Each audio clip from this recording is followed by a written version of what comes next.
Chapter 13. Nighthawk. Plop! Klein could not help but take a step back. For a moment he was unsure if he was awake or still in his dreams. The silhouette took off his black top hat and bowed a little as he said with a smile, reintroducing myself, "Nighthawk Dunn Smith." Nighthawk? One of the code names of the Church of Evernight's Beyonder teams, which Justice and the Hanged Man mentioned before? Klein suddenly realized something and exclaimed after making a connection, "You can control dreams? You just made me dream of that?"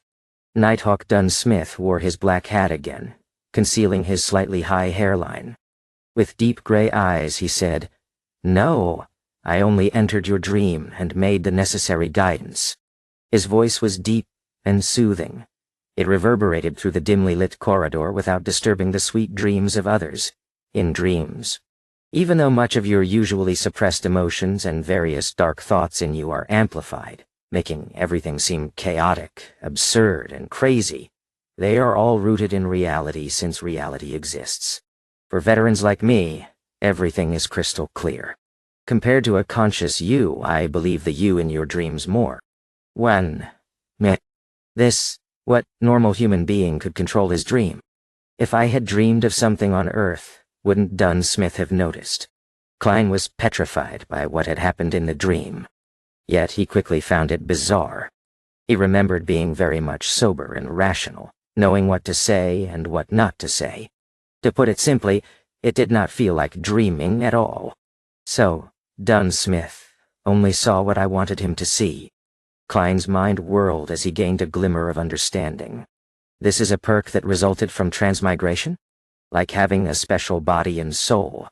Or was it the effects of that luck enhancement ritual? So, Mr. Smith, do you believe that I really lost my memory? Klein organized his thoughts and asked in reply. Dunn Smith did not answer him directly. Instead, he looked at him keenly. You are actually not surprised by the course of events? I've met people who wouldn't believe in the power of the Beyonders, and they would rather believe that they haven't really woken up.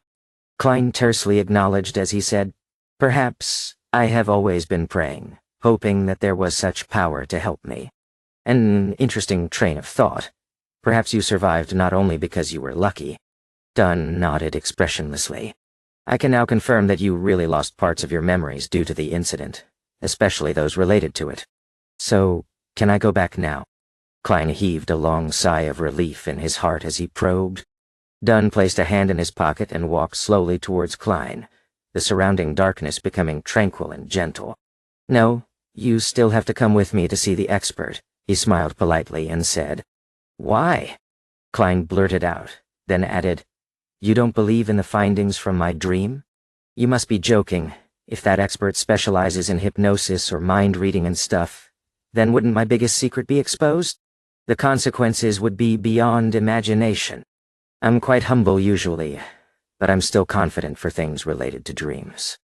Dunn calmly replied, however, for important key matters, there is no harm in confirming them again. Plus, our specialties lie in different areas. Perhaps she can help you recover some of your memories. "Me?" Not waiting for Klein to reply, his voice turned deeper. "After all, you're connected to the whereabouts of that Antigonus family notebook." "What?" Klein froze. Dunn stopped in front of him, locking his gray eyes on Klein's eyes, and said, "At the scene of the suicide, there was not a single trace of that notebook from the fourth epoch. Welch is dead. Naya is dead. You are our only lead." All right then." Klein went silent for a moment before exhaling. "A missing notebook. Now, this is really peculiar. How did I not think about the whereabouts of that notebook from the fourth epoch?" Dunn nodded slightly, walking past Klein, and said, "Lock your door and come with me to Welch's apartment. The expert is waiting for us there." Klein took in a silent breath. His heart was thumping wildly as he felt uneasy. He wanted to decline, and even had the intention to run. However, he believed that with what had happened in his dreams, Dunn Smith would have definitely heightened his level of guard.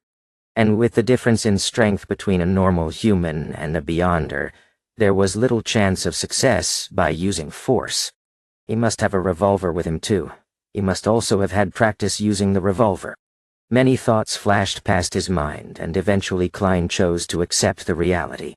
All right. Sigh. I can only take one step at a time and see how things unfold. Maybe that miraculous power in my dream will take effect again. Then let's go, Dunn said in an indifferent tone. Klein turned and followed. After taking 2 steps, he suddenly stopped and said, "Mr. Smith, I would like to use the bathroom first. I came out originally for the bathroom." Dunn did not stop him.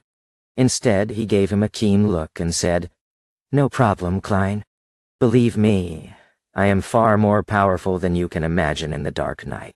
Namanbeo and Harower."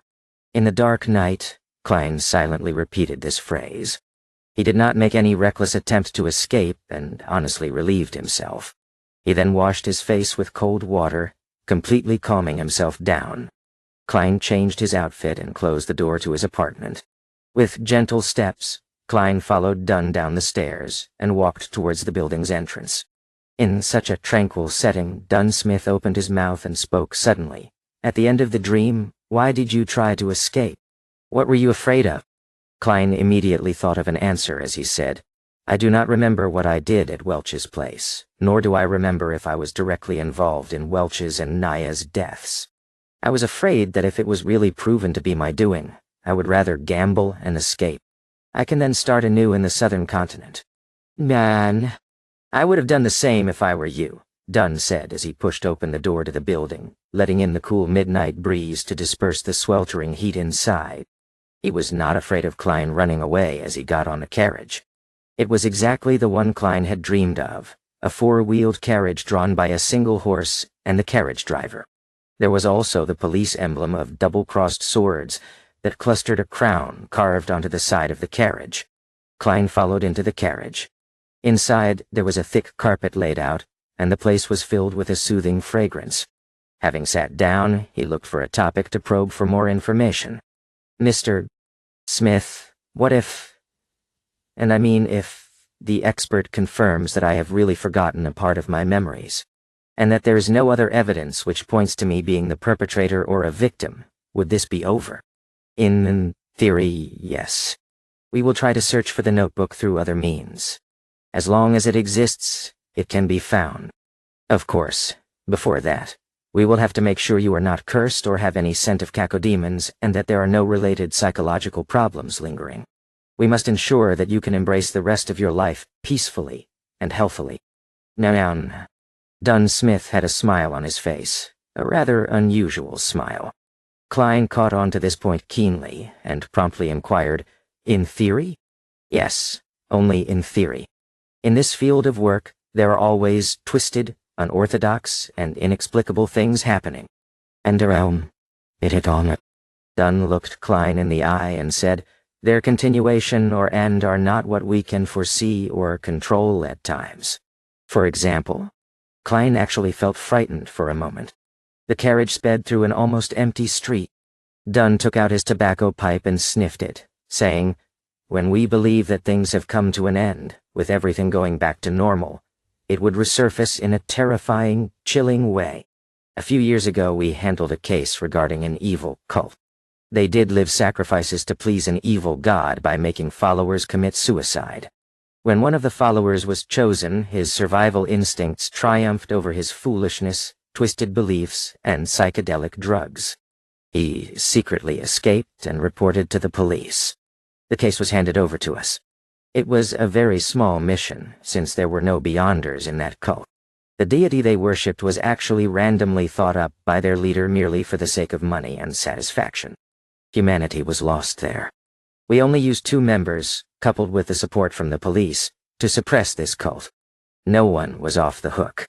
For that whistleblower, we also confirmed that he had no lingering demonic scent left on him.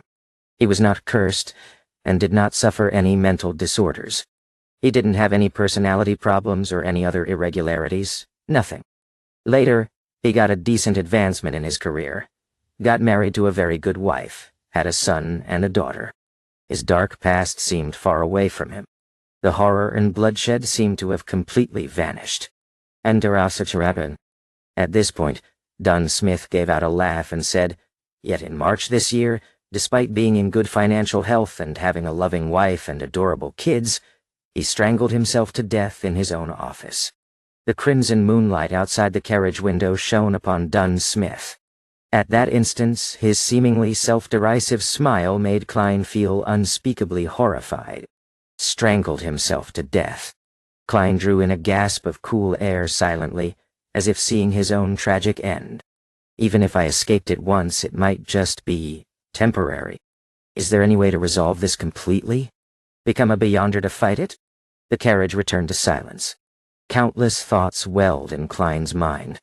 Under an awkward silence, the carriage traveled for a long time at high speeds. Just as Klein made up his mind to consult Dunn Smith for any solutions, the carriage came to a halt. "Mr. Smith, we have reached Welch's apartment." The carriage driver's voice was heard. "Let's get down." Dunn straightened out his black trench coat that reached his knees. "Oh, let me introduce beforehand. The official disguise of the expert is the most renowned spirit medium of Alwa County." Klein suppressed his other thoughts and asked curiously, "Then what is her actual identity?" Dunn half-turned his body and turned his head back. With his abstruse gray eyes, he said, "A true spirit medium."